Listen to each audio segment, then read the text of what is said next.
In a moment, we have with us Harvard-educated psychotherapist Peter Woodbury to join us and talk about the 20th century's most documented psychic, Edgar Cayce. Peter has a bit of a dramatic flair as well. He portrays Edgar Cayce in theater, such as his knowledge of this great psychic, and tonight he visits with a psychic viewpoint in order to share his insights into Cayce's work and methods. Hi, Peter. Welcome to the show. How are you? Good. Thanks for having me. Thank you very much for joining us. You were telling us before that you were going to do some traveling. Is this something that are you doing this in conjunction with spreading the message about Edgar Cayce, or was this unrelated type of research you're doing? No, this is with the Edgar Cayce Center. They probably do about 4 or 5 tours a year, and we go to spiritual sites around the world, and so the focus is, we go to these, like Easter Island, go to Easter Island in Chile, and we're going to see the Moai and just kind of learn about the spiritual traditions of these places. And that's kind of the focus of A.R.E tours. Like we used to go to Egypt, we go to Machu Picchu and Peru, and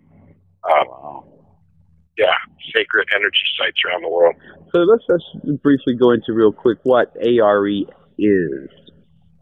Oh, okay. The A.R.E was founded by Edgar Cayce, and it was founded in 1931, and it's called the acronym is the Association for Research and Enlightenment, and it was Edgar Cayce's hope that he had a number of psychic gifts and abilities, and he gave readings, and he wanted to start a center where like-minded people could learn more about psychic phenomenon, and it's grown to be a international organization where we host about 2 conferences a month, where we have new age folks of all different kind of walks of life that come. Some of them are the well-known folks like Deepak Chopra, and we have Carolyn Mace coming back this year. So folks like that, and then some folks that are lesser known, just coming to share their work and their experiences and kind of what they're doing. It's more in the alternative kind of metaphysical realm, but with the purpose of working towards enlightenment, the kind of spiritual development and growth of the participants. Understood. And this organization was actually founded by Edgar Cayce himself, correct? That's right, yes. Wow, that's okay. That's amazing. Well, you know what? Who is this guy that we all assembled here to talk about tonight? Where is he from? Who is Edgar Cayce? Can you give us a little bit of biography? Yeah, sure. Thank you. Yeah. There's probably, I don't even know how many, there's probably like 25 biographies written about him, and there's only one that was published in his lifetime. That's called There Is a River. And anyone who's interested in learning more about Edgar Cayce, it's probably a good place to start with his biography, There Is a River. He was born in rural Kentucky, a small town near Hopkinsville, Kentucky, in 1877. His family were sharecroppers, mostly tobacco, and so just kind of humble people. But Edgar Cayce had unusual psychic abilities that he started demonstrating as a child. He could see the energy patterns that surrounded people, what we call auras. He could pick up people's thoughts. He had sort of transcendent communication with spiritual beings like angels.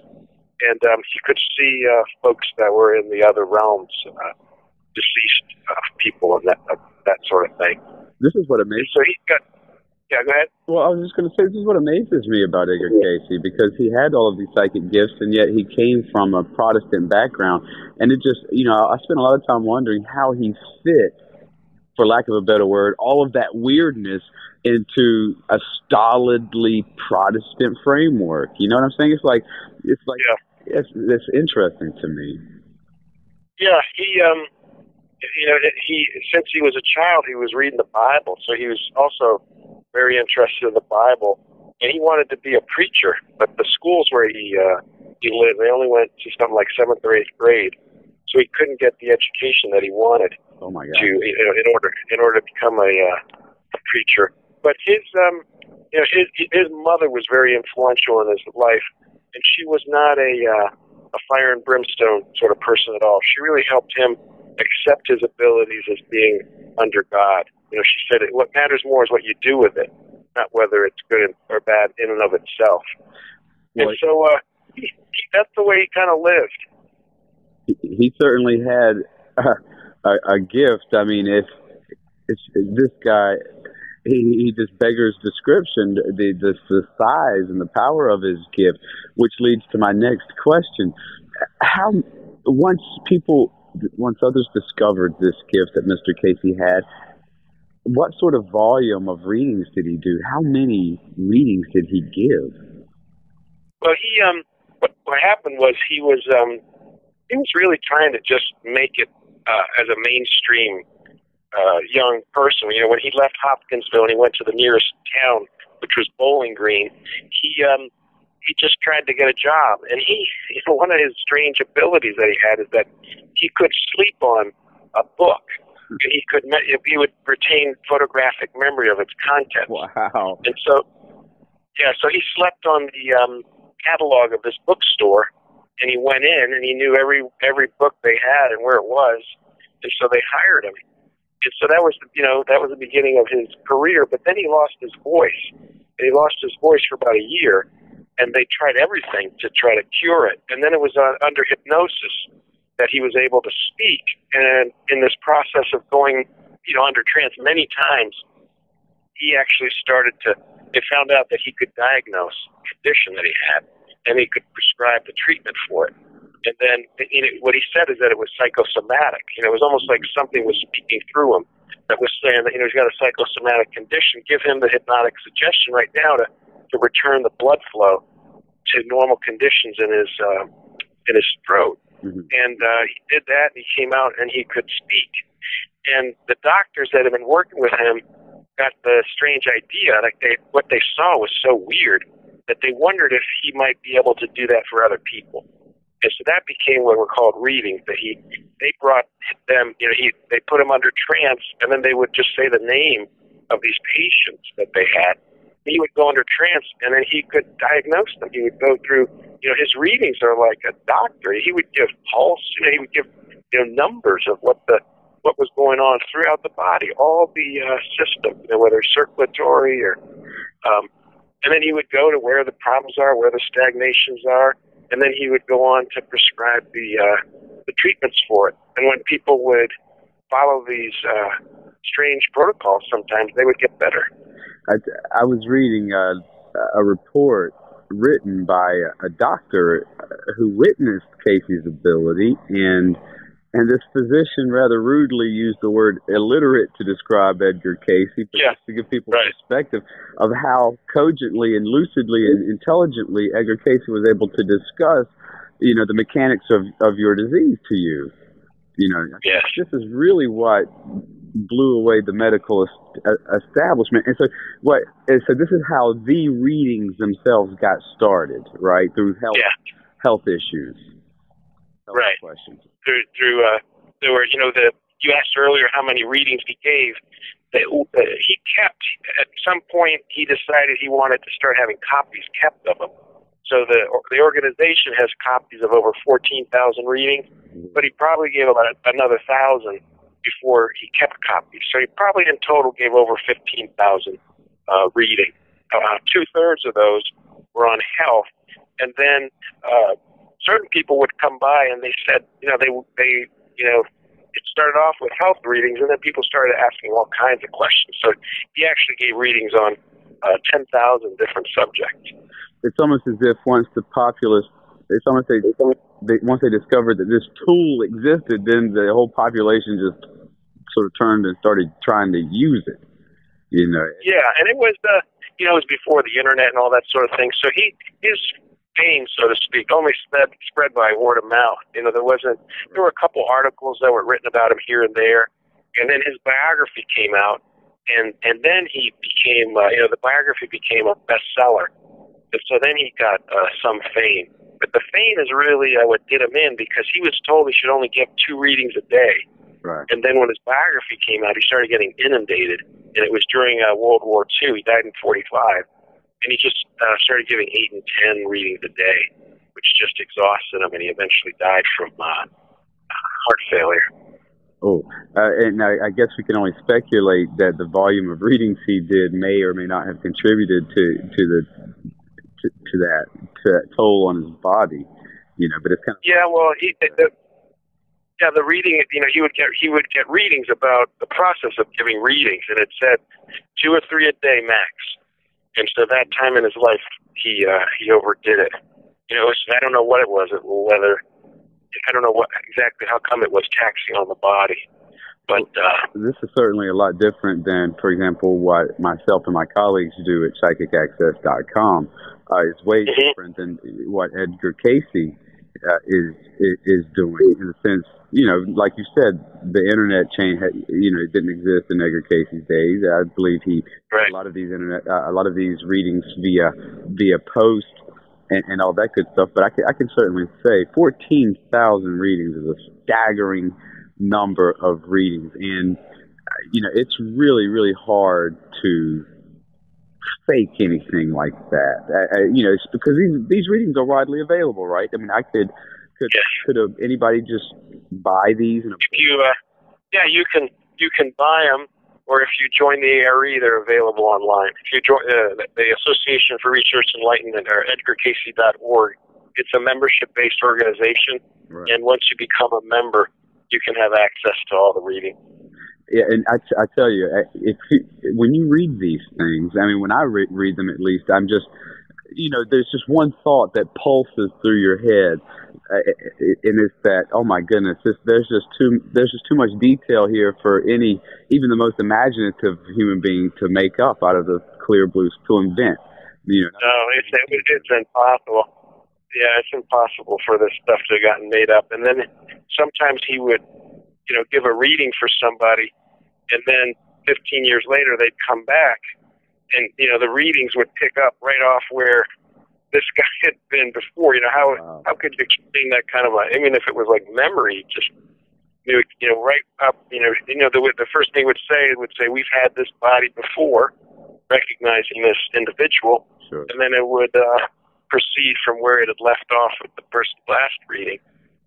That's amazing. I mean, Edgar Cayce is marvelous on so many levels. Even if you are a strict materialist and just believe in nothing but the senses and physical science, you have to marvel over Cayce just as a freak of nature. This ability, with the photographic memory and all of. But if that weren't enough, now he's the sleeping prophet on top of that. Yeah. Now, the health issues were sort of the stimulus for getting these readings started, but they, like you said, you mentioned over 10,000 topics that Mr. Cayce touched upon.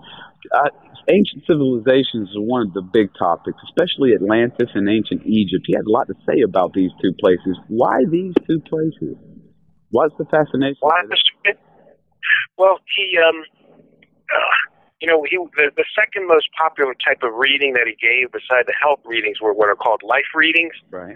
So somebody would come in and kind of, just wonder, what's going on in my life? What strengths and abilities do I have? What should I be doing? Or, what's going on? How come I'm struggling in my marriage or something like that? And then what he would do in a life reading is that he would go back, and he said he could access something called the Akashic Records, and then he would draw forward 4 important lifetimes in this person's, kind of life, soul history. He would just talk about kind of what that soul had worked on in these different lifetimes, and they were basically towards kind of reminding the soul, the person in this life, kind of what they had focused on, what strengths and abilities they had, kind of offering them direction and guidance, sometimes about a relationship. If they were asking about their partner, it would show that, where it started, the kind of the struggles they had. Maybe they got along real well in this life, and then in this life they were adversaries, and then how they're trying to work it out in the current life. But you had asked about Atlantis and Egypt. There were probably, I would say, 3 civilizations, ancient civilizations that Cayce said were very high spiritually. He talked about how we came into the earth and that we're spiritual in nature, and we came into this material dimension and it's not natural for the soul, because the soul is like one with everything, and in here things are separate. And so that was kind of this experiment, which is kind of coming into here. And so there was, in this experiment with separation, we began to develop greed and power and these sorts of non-spiritual qualities. But he said there were three civilizations where we were doing pretty well, where we were maintaining, we were living based on spiritual principles. They said that the first one was in Lemuria, the second one was in Atlantis, and the third one was in Egypt. Mm-hmm. So these places were spiritual prototypes of what a human civilization could be. Yes. And then he said each one fell. He said Lemuria was one of the first kind of soul civilizations on Earth. And he said we weren't even very physical back then. He said we were just kind of like thought forms. Mm-hmm. And then he just that article I was telling you about, I was researching that, because he says Easter Island is a remnant of Lemuria.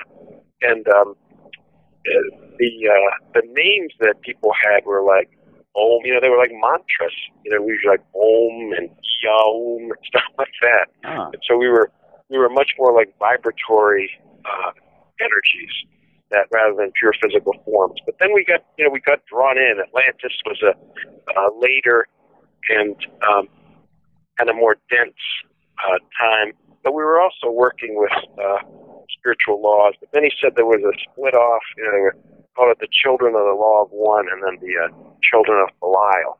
And that brought Atlantis actually down. And Egypt was another time where he said the five races were able to work together in harmony and balance.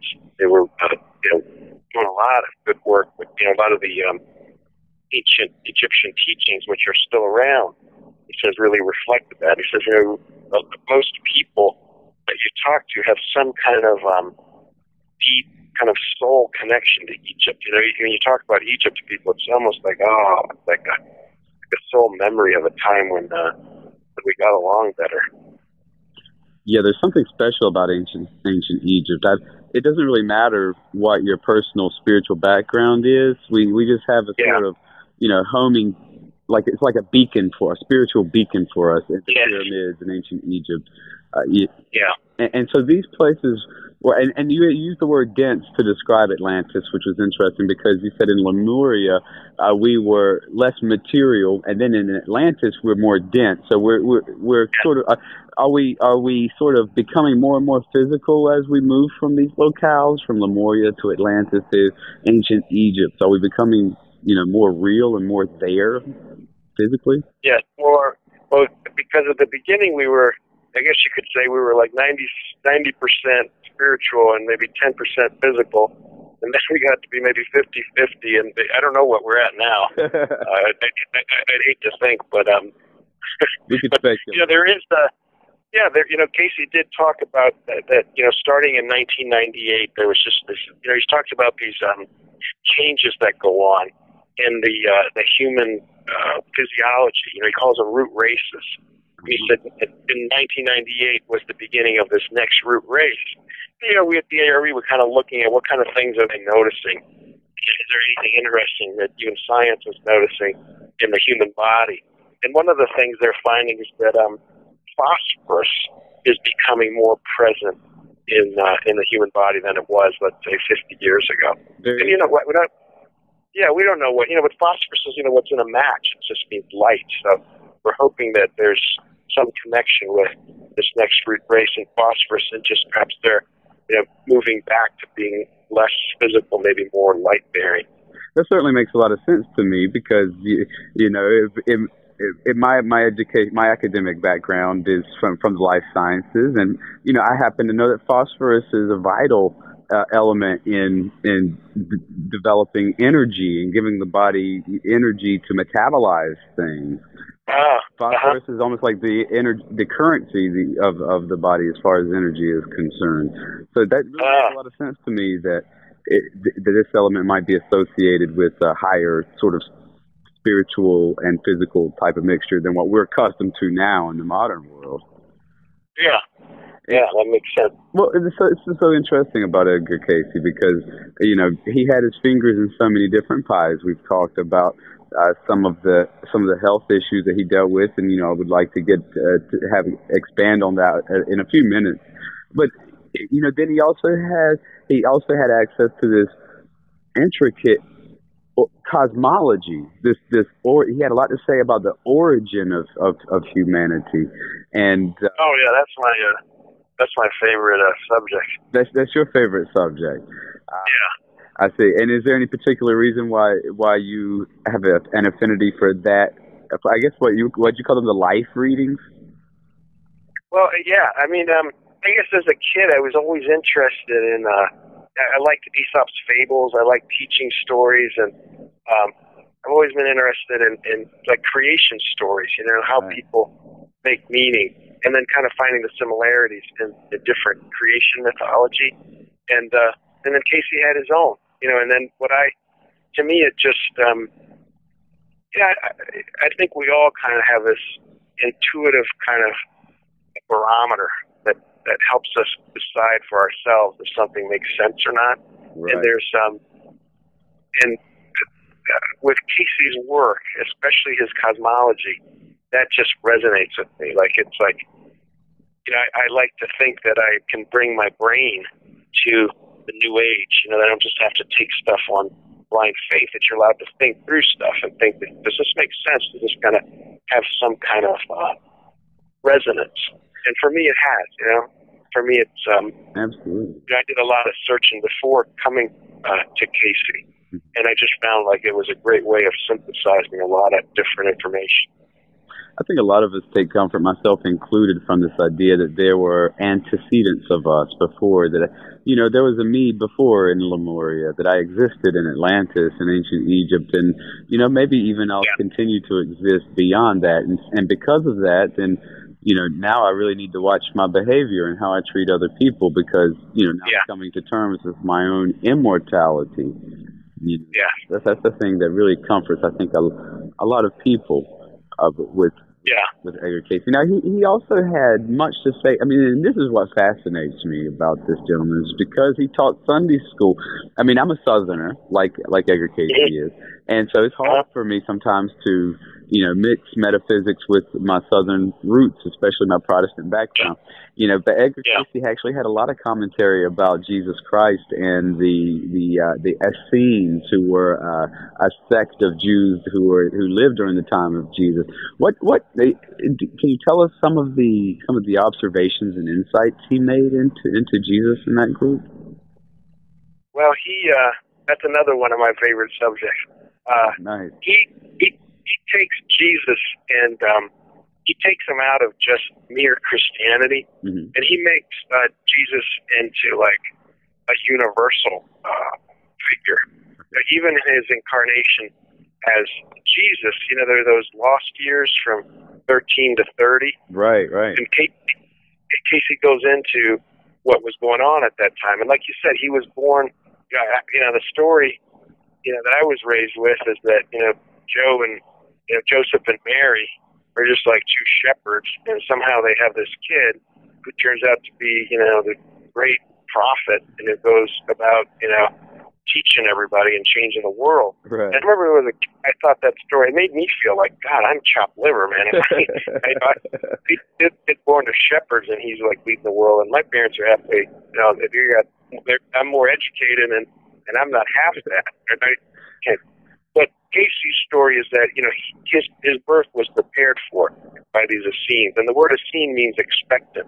That they expected that the prophecies of the Messiah indwelling in the world were going to be fulfilled. And so they prepared for that. They built this whole structure. And with astrology and astronomy and, understanding the stars. And Cayce goes into the Immaculate Conception of Mary, and it's a good. His stories about it are so detailed, and they're fascinating. He goes into like there wasn't just one, virgin pregnant. There were 12 of them, and they didn't know, which one. They're like, heck, we knew it was going to be in that exceptions. Maybe some of them weren't immaculate. I don't know. They were 12. And then he says that like the story goes, the Archangel Gabriel identifies Mary. And then, Jesus is born. He's taught by the Essene sect. He's reminded of who he is.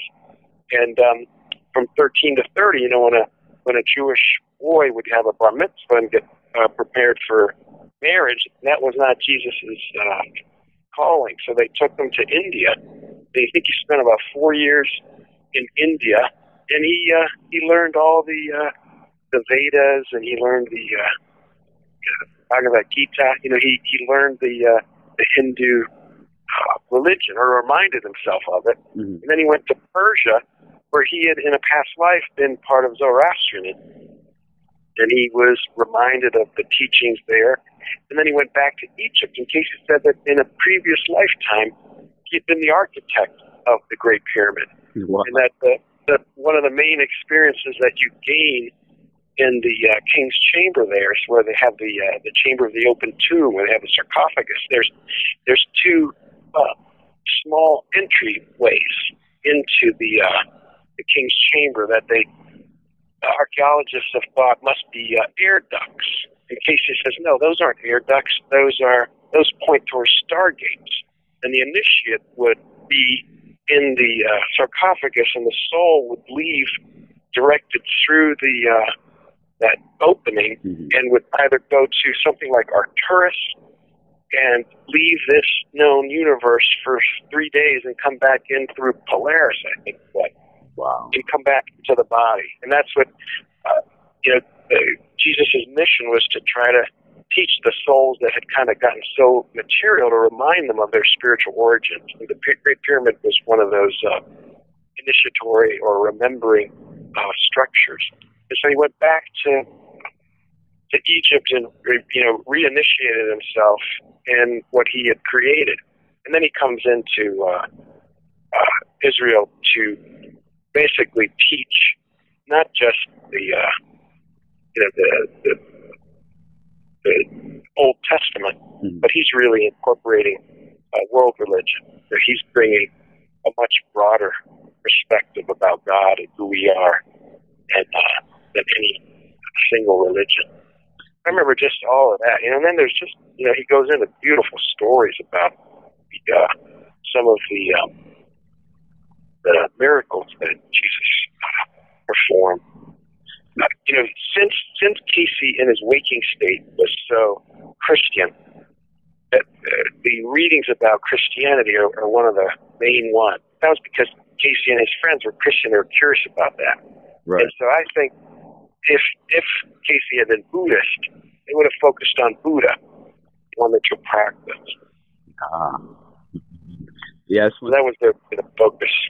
That's what I like about, as you mentioned, his comments about Jesus always place him within this larger pantheon of a universal spirituality, something that we can, something that speaks to all of us, which is, unfortunately, I think in a lot of modern faces of Christianity, we don't see that spiritual generosity.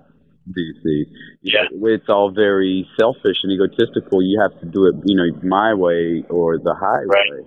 And here, Edgar Cayce is making this a universal, making Jesus a universal participant in all of the world's religions. Now, Edgar Cayce himself was a mover and a shaker in ancient Egypt.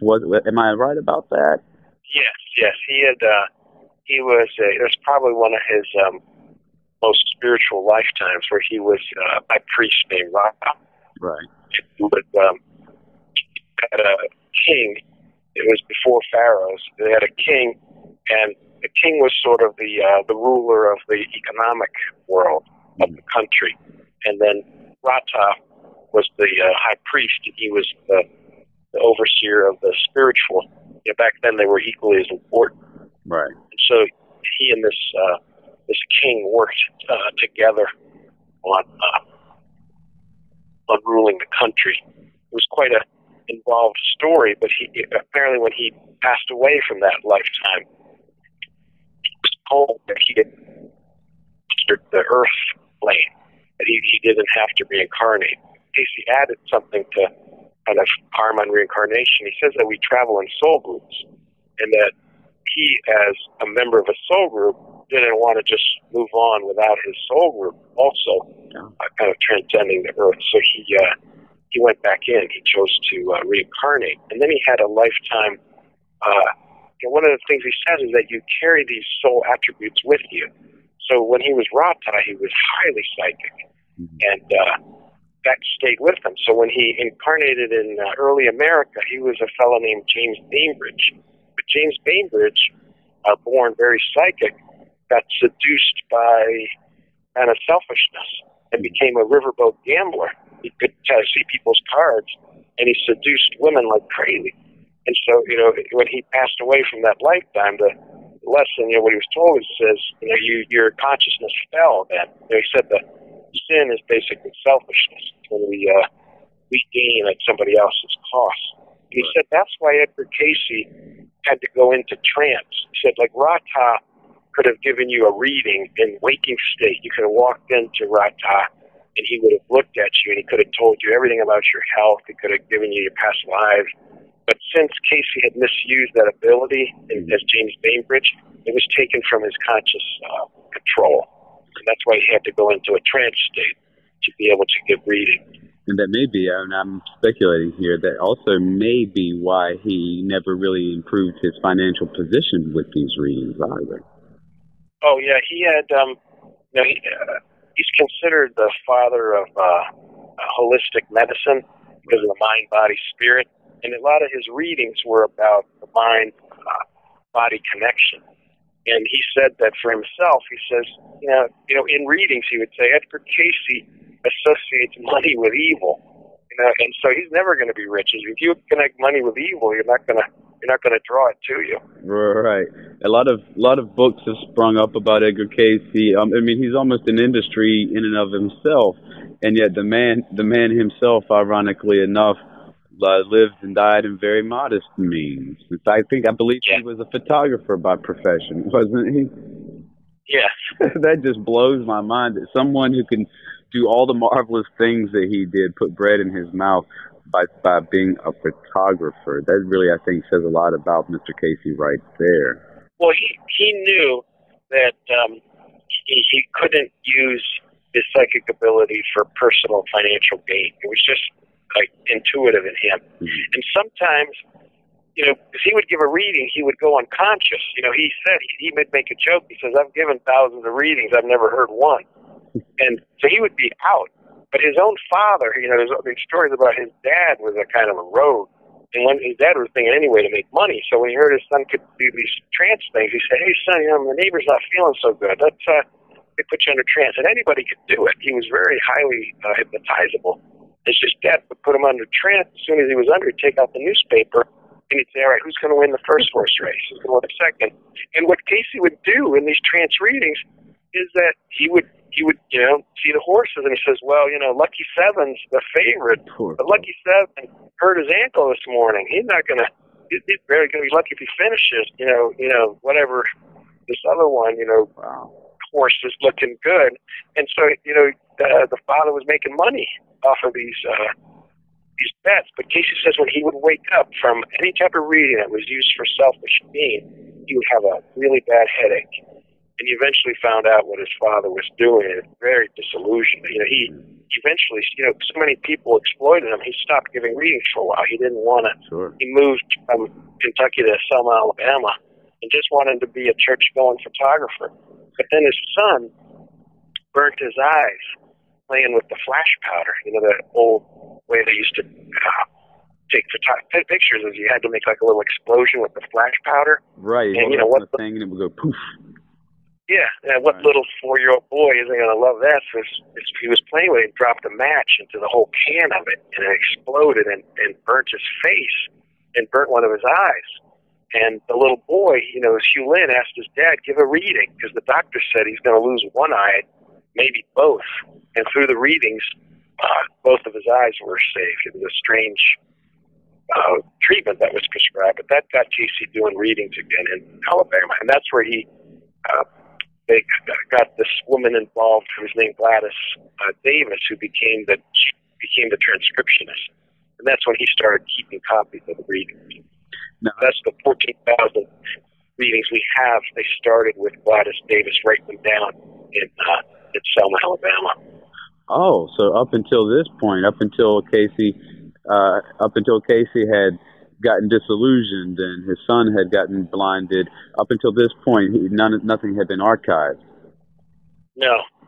So that's where about 1,000 readings were given before he started keeping copies. Like that when he decided with his wife that they were going to start getting readings again, they learned from the mistakes. And then he asked his wife if she would be the only person to conduct the readings, and then they decided to hire a stenographer. And it's a funny story because they went through their church and asked, let it be known. And then they had like an audition where like 5 young women came in to practice, to see who would get the job.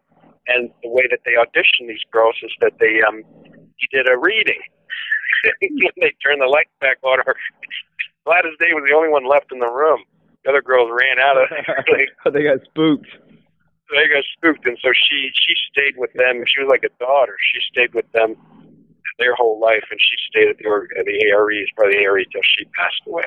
Now, well, before we start talking more about some of the health-oriented readings, Edgar Cayce was approached by some geologists or some prospectors for people looking for minerals and oils too, right? Yes, yeah.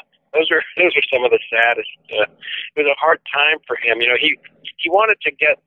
His dream was because he probably just like today, most people don't go to a psychic the first thing when they're sick. They go to their doctor, and then when the doctors give up on them, they go to psychics. And it was the same thing then. So the people that were asking for readings were on their deathbed sometimes, and the treatments that were prescribed, a lot of times these people couldn't get the treatments.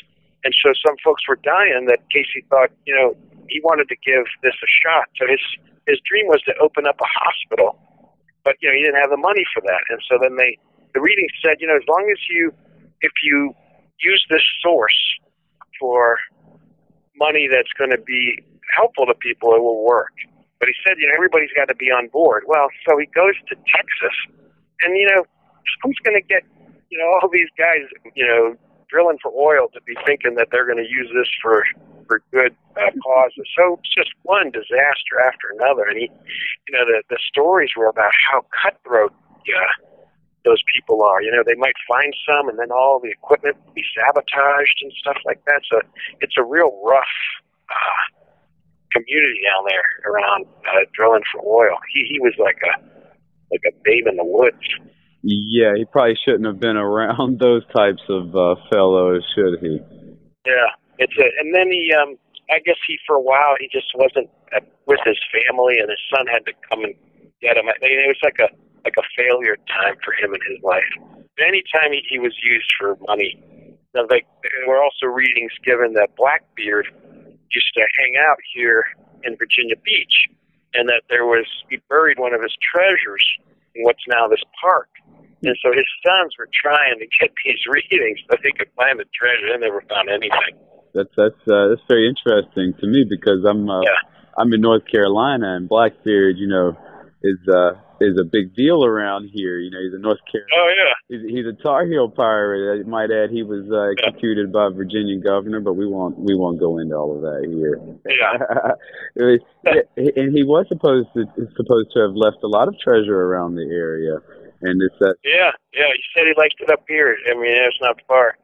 Well, you said before that Mr. Cayce's prescriptions for some cures that were kind of weird or different. Can you give us some examples of some people who were sick and Edgar Cayce prescribed them treatment that maybe was at odds with medicine? Or oh, sure, lots of times. Like his wife had tuberculosis. Oh wow! And the main treatment that he had was for her to breathe the fumes in a charred oak keg of apple brandy. What? And the fumes of apple brandy were like, it's like, alcohol is an antiseptic. Okay. And so just breathing in those fumes into the lungs would slowly help her lungs come back to health.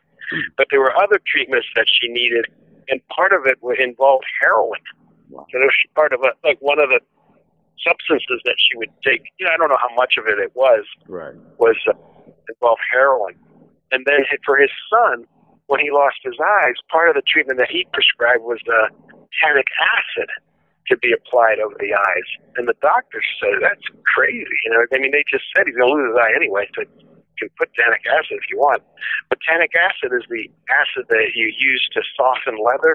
Mm-hmm. Like they clean with tan leather. Right. You use tannic acid. So that was something they were very surprised and worked.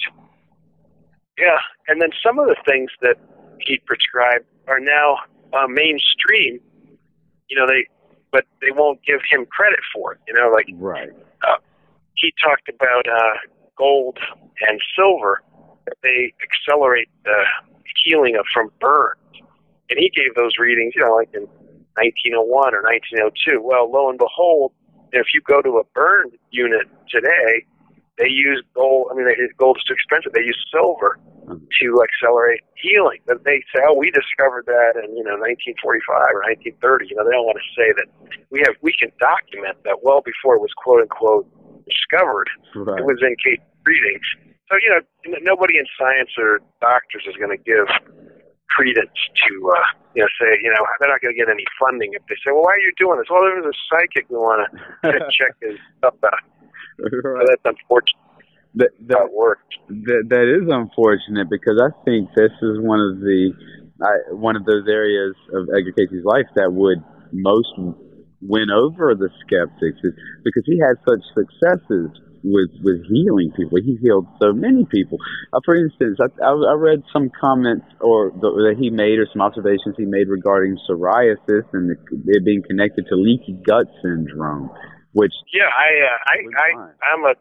I'm a witness. I got healed of psoriasis from his from following that protocol, the leaky gut syndrome. Yeah. No, because I'm not even sure whether or not modern quote unquote conventional medicine understands the mechanics behind psoriasis, but I think they want to say it's an autoimmune disorder. They want to link it to the immune system. Well, beware of the science with autoimmune. They call everything autoimmune. Autoimmune, it just means your body is really angry and it's starting to attack itself. It means you're really toxic. Cayce's, he talked a lot about the importance of the gut. And then what he said with psoriasis is that it's just toxins are passing through the intestinal lining, getting back in the blood, and they're getting released through the skin. So you have to take these teas. You have to change your diet and work with healing your gut.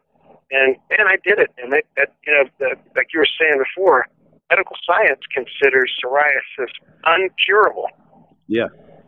And probably the best-selling book, if you go on Amazon, the best-selling book on psoriasis is this guy named John Pagano, who created a whole business, a practice in Pennsylvania, curing people of psoriasis using Cayce's protocol. He passed away about 2 years ago, but he's healed thousands of people just getting them to follow the protocol. And he's got the evidence. He shows you all the pictures. He shows you how it works and how to go about doing it. Well, that certainly makes a lot of sense to me, because Cayce, he was active when? Early 1900s, right on up. You say he died around the end of World War II, thereabouts. Now, guts back in those days were probably accepted a lot healthier food than guts in this day and age. You know what I'm saying? You know what I'm driving at here? Yeah. One can speculate on the amount of, illnesses that can be traced to just a really, really terrible diet. Edgar Cayce would have a field day working in the modern age. Oh yeah, he was just beginning to start talking about issues with pesticides and preservatives, and the overuse of antibiotics. That was just coming in, and he was starting to, like when he talked about eating food, he said better to eat from an animal that gets to choose what it eats than one that's being fed. Huh. And now this that like a wild animal gets to pick its food, and he says a lot of these domesticated. Like, you have cows and stuff eating stuff that's not what they would normally eat. Like, even, I guess, bad cow disease is caused by the crazy stuff they fed cows. I never really thought of my nutrition that way. That my prey, it would pick its own feed. But now that I ponder that idea, I certainly would rather eat an animal that picked and chose its own food than one that was sort of jammed in with a thousand others of its kind and held in really unsanitary, unhygienic conditions. So. Oh yeah, well you see that with like eggs. You see with these chickens that are real free range and they're out there eating whatever they want. Their yolks are so yellow. Cayce says, the yellow is the B vitamins, and then these other ones, the mass-produced chickens, their yolks are almost white. Huh. Not to mention the fact that a lot of our food products, animals and vegetables, are being modified genetically and shot up full of hormones and things of that nature. So, this is really, really interesting to me because while Edgar Cayce was spelling out his origins of humanity, while he was giving life readings and telling people what their function was in Atlantis and Lemuria and ancient Egypt, he was also, at the same time, this man has to have the most productive sleep of anyone I've ever seen. He's also at the same time fathering holistic health and understanding how the health of a human being is interwoven into all of his environmental factors. It's just amazing to me. Well, the most recent biography, the biographer was given access to the confidential record, like the names of the people who got reading. Like, I guess after someone's deceased, it's no longer private. And, we found that he was intimately involved with Nikola Tesla, the inventor. Yeah. And a couple of years ago, I guess when I first moved here, I was at the desk. And this guy comes from the Tesla Museum, and he's saying, Tesla left Edgar Cayce patents. In his will, he's got these patents that he said, I'm going to leave them to Edgar Cayce. So they came to talk about these patents that have been left for him. But they were, Tesla had heard about Cayce and was very interested in the source. And Tesla was trying to work on, seems like a vibration that, what's different about somebody that's in love, that has, why do those people live longer than other people? And so he was trying to create that vibration so that he could put it into people. Tesla put a lot of electricity into himself. And Cayce talked a lot. He had 2 battery appliances that were for helping people heal. He was talking about that we're electromagnetic being. And a lot of his energy medicine was about balancing the body out. But, Tesla got readings. He also went to the White House secretly and gave 2 readings for the president at that time. Wow. And his reading said that those readings that he gave for the president led to the foundation of what was then the League of Nations, which we now know of the United Nations. Well, Edgar Cayce should actually be included in textbooks and history books. It's a pity that he's not, and probably never will be, at least in this culture. And I think the purpose of his life, though, was to be humble. Because I think he had lifetimes where his ego gotten in the way, and he just seemed to resist in this lifetime any kind of fame or any kind of special attention. He didn't really want any of that. I can only imagine what a partnership between Edgar Cayce and Nikola Tesla would yield. Mm-hmm.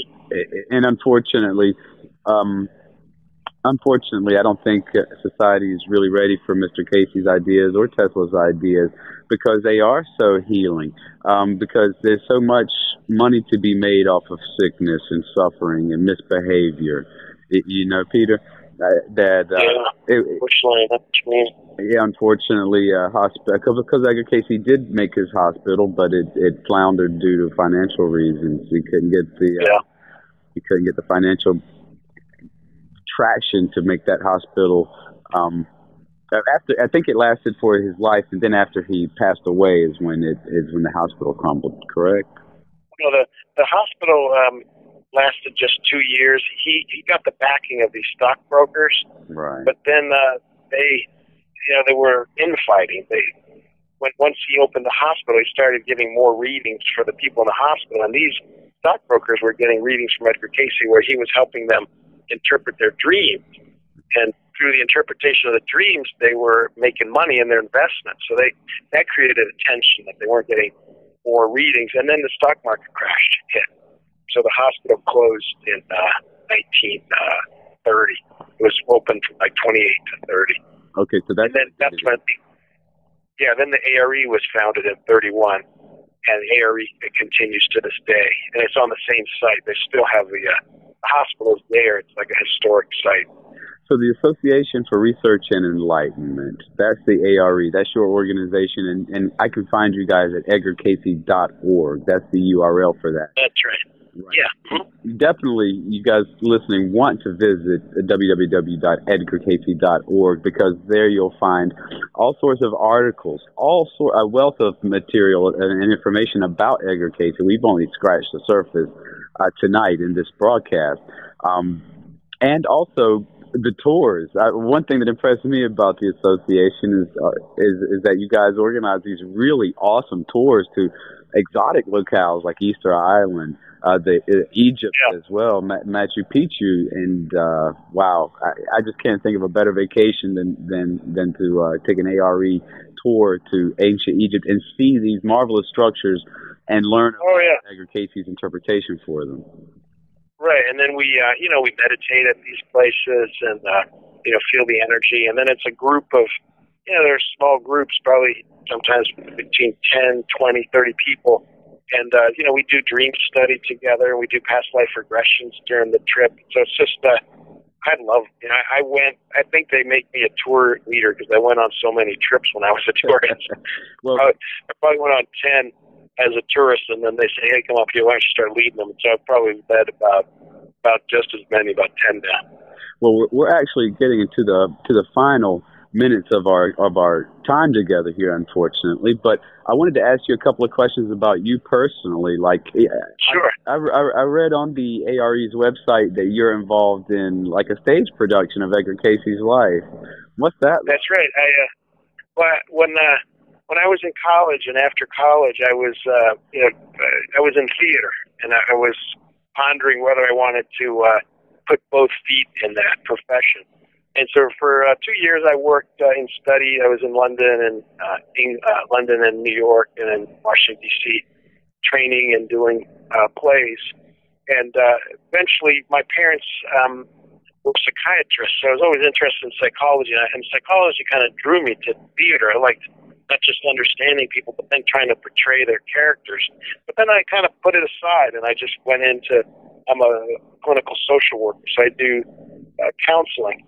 But then when the A.R.E. was going to celebrate its 75th anniversary, they wanted to do a stage production of what was then called The Freak. It was an off-Broadway play that had been made about Edgar Cayce. And so they found out that I had this background, and so they had me direct and act in it. But it changed. We ended up just doing it. It was like we now call it an evening with Edgar Cayce, where just Edgar Cayce comes out and just tells the story of his life and talks about the times that we're living in and answers questions from the audience at Edgar Cayce. And you, I love Cayce, right? Yeah, I play him. Yes, I love doing it. Well, I want to ask you this because you are in social work. You're a therapist and you deal with people. Do you use any of Edgar Cayce's techniques in helping your patients recover from their traumas and challenges? Oh yeah. My practice is mostly conventional, like therapy. Like I work with insurances, so I might not call it the things that Cayce calls it. He believes that we create our world through our mind, because our mind is spirit is the cause, mind is the builder, and your life is the result.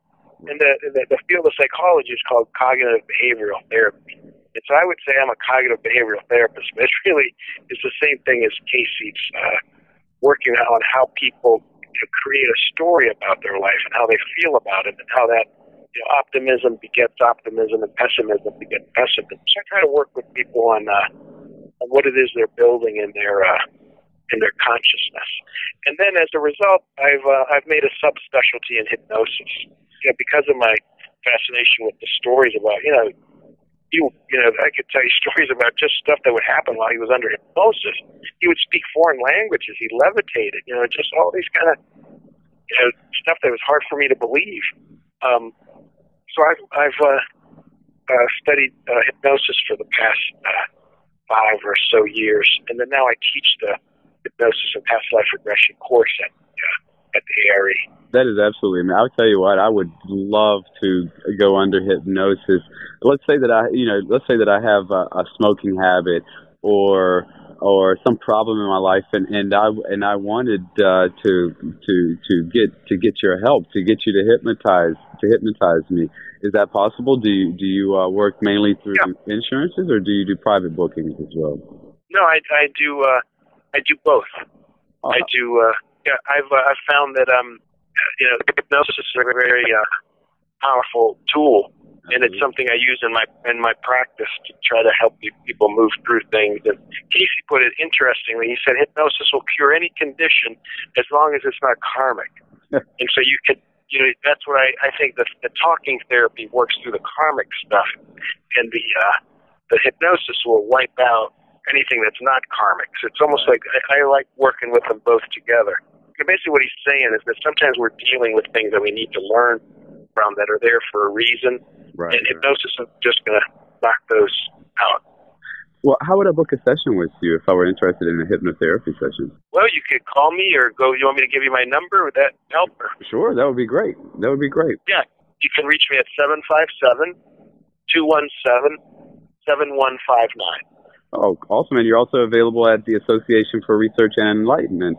Yeah, you can just, get on the website there, and then just, you can go to the contact us and just say, I didn't catch this number, but I'd like to be in touch with Peter Woodbury, and then I'll get you the email, and then I'll call back whoever's interested. There you go, ladies and gentlemen. You heard it right there. Contact Peter at the Association for Research and Enlightenment, or call the number that he just recited, and you can be the beneficiary of some of the techniques that Edgar Cayce used, the trance and the hypnosis, and you can unlock a marvelous power, peace, in your life as well. Peter, I would really like to thank you for joining us tonight on The Psychic Viewpoint. This has been a lovely, lovely exploration of Edgar Cayce's life. Thank you. Oh, good. You're very welcome. Thanks for having me on, and I've enjoyed my time with you. My pleasure. My pleasure, Peter. Hello, my name is Res Miranda.